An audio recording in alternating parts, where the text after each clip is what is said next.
Well, thank you, Irene Mwangi. Even as that debacle on contaminated sugar continues to unravel, we move on to another developing story still within the precincts of Parliament, where the National Assembly has unanimously adopted the report by the Finance and Planning Committee that rejected the name of the former Kenya Power boss, Dr. Ben Chumo, as the next chairperson of the Salaries and Remuneration Commission.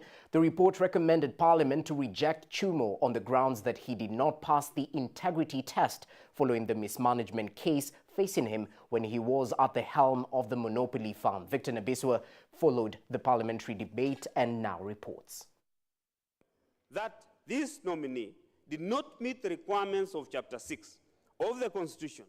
After the House Committee on Finance and Planning on its report recommended Parliament to reject the nomination of former KPLC boss Ben Chumo as the next chair of the Salaries and Remunerations Commission (SRC), Parliament would further say endorsing Chumo for the job would erode public confidence in the war against corruption. Mr. Speaker, and it is us who developed this rule that before a nominee is approved for appointment to a state office, that person, we must get confirmation from EACC, DCI, and these other state agencies. Because if I were Ben Chumo, I would have walked into the committee, excused myself, said, because there are so many Kenyans who are also qualified, let me, first of all, to protect your name. We have really to uphold our integrity.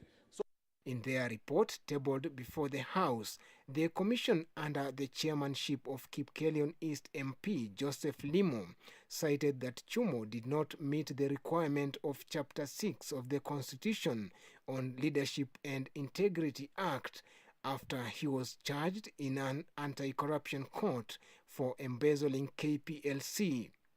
The committee also noted that Chumo, being a public officer and having been charged for economic crimes, had neither relinquished nor stepped aside as the chairman of Egerton University Council. The Limo-led committee further saying the provisions of Section 62 of the Anti-Corruption Act would affect the nominee, as it requires a public officer who has been charged with corruption to be suspended. Speaking when he appeared before the National Assembly Finance and Planning Committee, Chumo, who grabbed the headlines when he was arraigned in court over economic graft charges, said he was innocent of all charges levied against him and pleaded with members of parliament to endorse him for the job. If it was left at KPSC, then KPSC would be picking some private resources to do, Does not entails your ethnic background. It does not concern your religion. It does not concern the region. The move by the National Assembly to adopt the committee report now sends President Uhuru Kenyatta back to the drawing board to recall Chumo's name and recommend yet another candidate fit to be at the helm of SRC. Victor Nabiswa, KUTV.